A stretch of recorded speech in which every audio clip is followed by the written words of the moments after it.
On April 3rd, 2010, young Tia Rigg was ambushed. On what she thought would be an afternoon with a family member was actually her premeditated, brutal torture and murder. Why was Tia a target, and who did it? Hi everybody, and welcome back to my channel where we talk about real crimes and real people. This is the horrific torture and murder of Tia Rigg. Want to know what happened? Let's get started. Tia Rigg was born on January 4th, 1998. Tia's favorite color was pink. She was described as full of energy, full of life, a happy girl, strong-willed, a free spirit with a bubbly personality people nicknamed Teapot. Tia was a big fan of football team Manchester United, and one thing she loved even more, despite of it all, was her family. Tia loved to take care of her siblings. Tia lived with her mother, siblings, and grandmother in Manchester. Tia had a life of abuse, and her destiny, even before she was born, seemed to be written as tragic. Tia was placed on the child protection register before she was even born. Tia's mother, Lynn, had a history of drug abuse, and she was also violent. In 1998, Tia was signaled as most likely to suffer neglect, which later was changed to most likely to suffer physical abuse. But in fact, with all certainty, she suffered both. Tia and her siblings were poorly cared for. Their drug addict mother, who loved drugs above anything else, often neglected her children and often left them on their own. In 2001, Tia was removed from the child protection register and was not placed back despite concerns of domestic abuse at the hands of her abusive mother. Later on, Tia and her siblings were subject of child protection plan. Lynn, who had been arrested a couple times, still did drugs and never changed her neglectful behavior. In one occasion, a health visitor found the children with no heating and no cooking facilities. Lynn tried to kill herself more than once in front of her children, and she also was violent towards them. Tia was placed in the care of an extended family. However, she was returned to her mother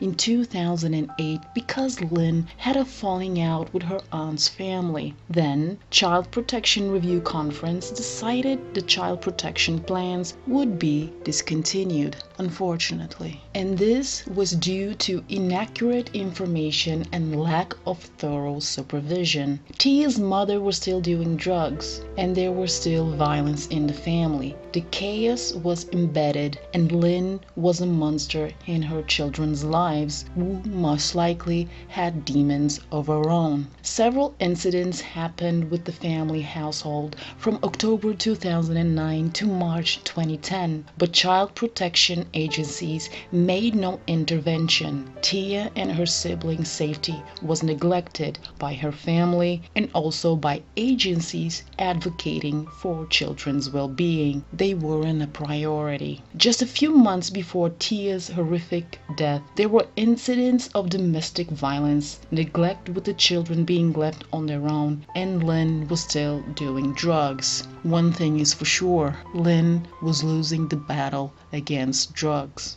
On April 3rd, 2010, John Madden, Tia's maternal uncle, called Lynn. He needed a favor, but he had a plan, an evil plan, which involved Tia, who was only 12 years old. John asked Lynn for Tia to go to his house in Dalmain Close, Cheetham Hill, to babysit his 10-year-old daughter. When Tia arrived, she went right into Satan's den. Tia was drugged with olanzapine and with an antipsychotic tranquilizer. She was defenseless. John Madden did horrible things to Tia. He tortured her, he assaulted her, and then he stabbed her repeatedly in her stomach.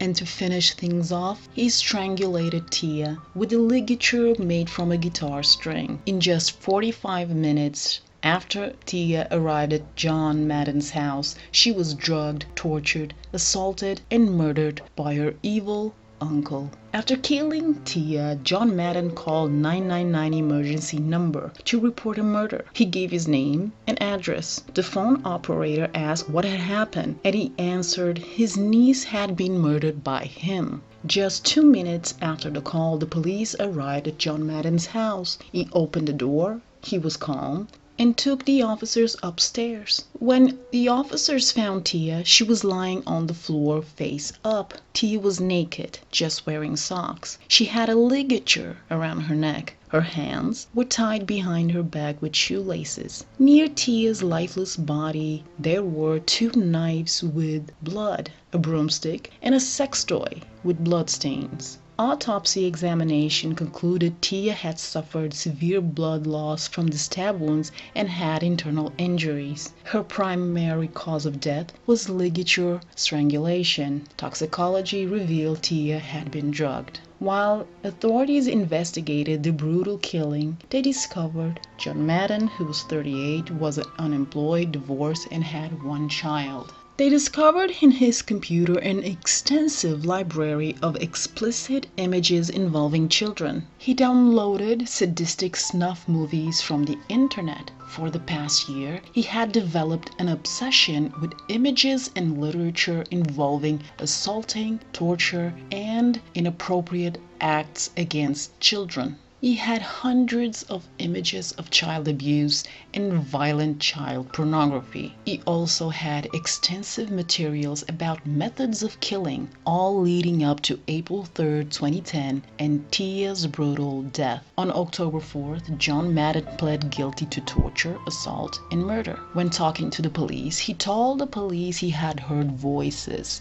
good and bad, and the bad told him what to do. He refused to explain why he did it and never showed remorse. The judge sentenced John Madden to life in prison with the recommendation of not leaving ever. The judge believed John Madden should be in prison for the rest of his natural life, and the judge also believed the murder was premeditated and it was for sexual gratification. Questions rose regarding how Tia and her siblings' situation was followed and handled by several agencies and verify if Tia's death was actually preventable. It stated agencies failed to exchange information between them. They didn't dig into Tia's mother behavior. Tia and her siblings should have been removed from her neglectful mother's care. However, Tia's death wasn't preventable because regardless of Tia's history of abuse, her uncle was never pointed as dangerous around the children. The abuse came from one person, her mother. Later on, there were rumors Lynn intended to sue Child Services, claiming they could have prevented Tia's death. However, Child Services did fail Tia because they could have prevented Tia from suffering the violence at the hands of Lynn herself. At the end, no one advocated for Tia, and the people who should have protected her neglected her, abused her, and ultimately killed her. Tia Rigg was just 12 years old.